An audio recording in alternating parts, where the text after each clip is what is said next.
Hi everybody. A couple of people have asked me about the plants that I have here, so I wanted to talk about that today. So when I'm making a video, I'm always sitting on the floor, and behind me is a little bamboo mat with my cat's kibble dish. So I consider this my cat's garden. Her name is Valentine, and I put this garden together for her so that when she goes in to have her little crunchies, she's walking into a beautiful garden. So that's how it started.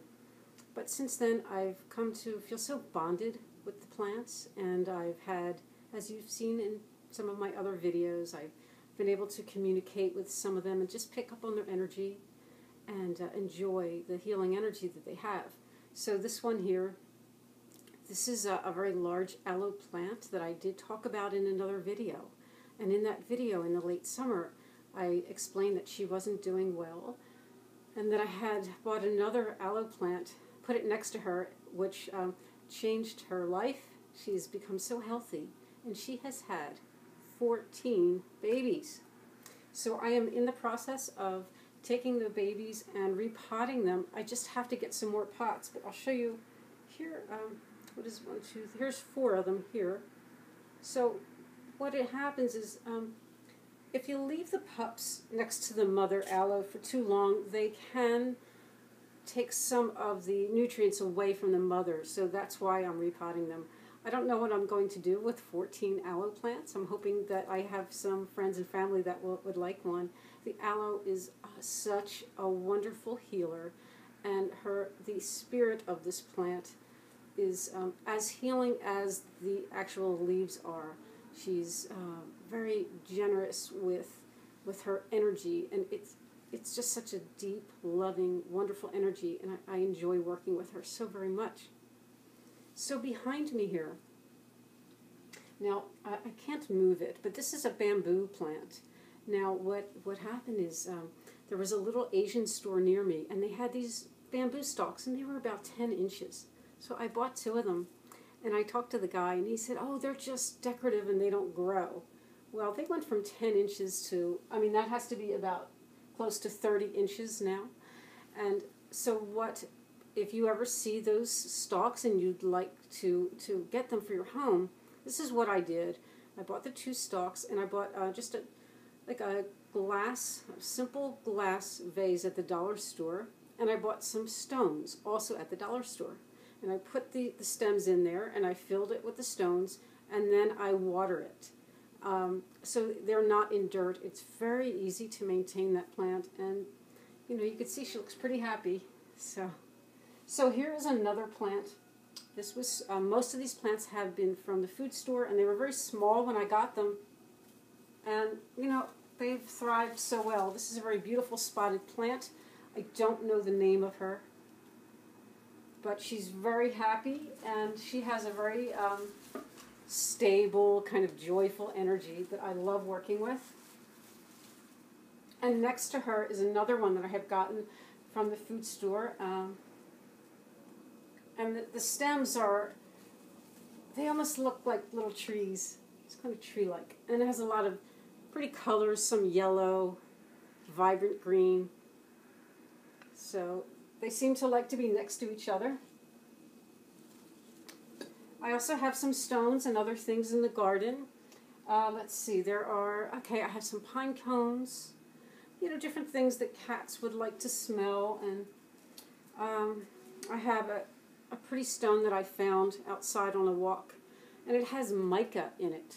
So it has a nice shine to it. I'm not sure if you can see that.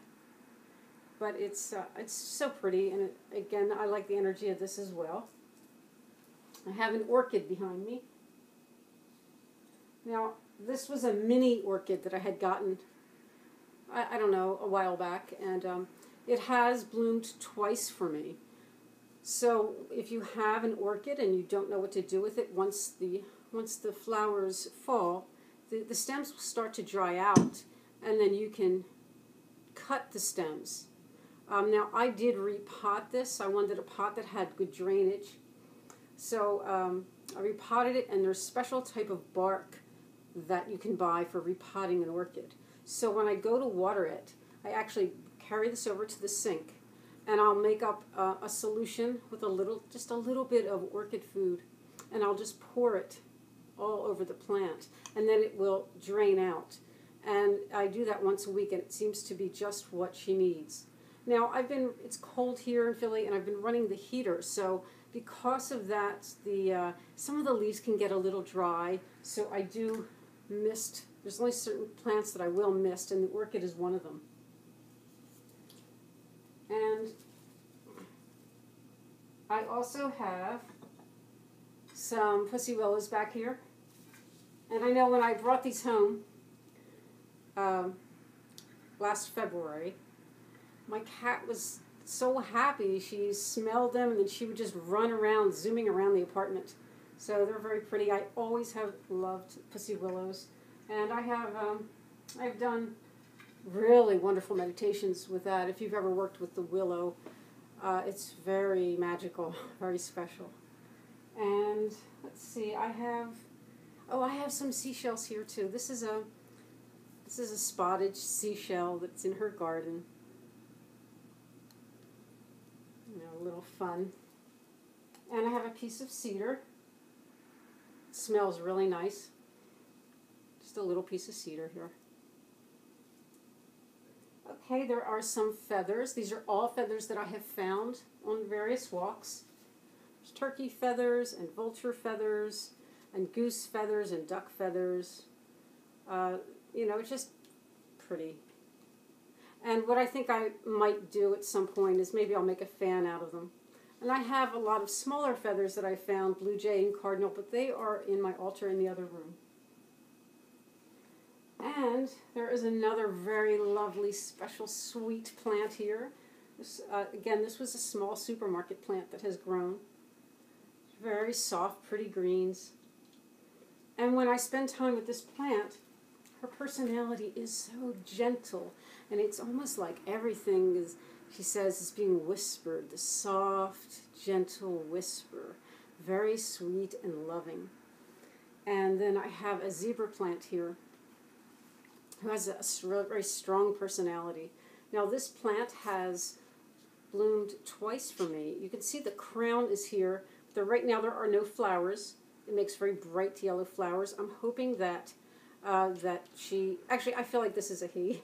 I'm hoping that he will rebloom in the spring.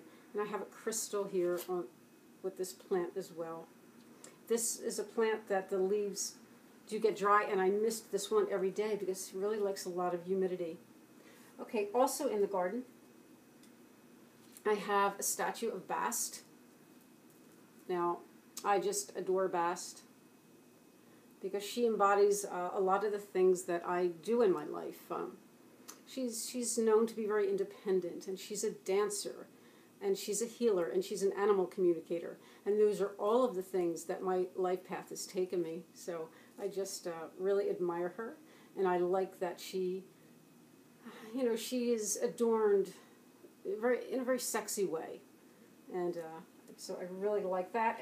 And with her, I do have in the garden also a small tiger eye heart. So, and also I feel like she's kind of good protection for Valentine, to keep her happy and healthy. And a couple other things that I wanted to show you that I keep here in the garden. And these are Zuni fetishes.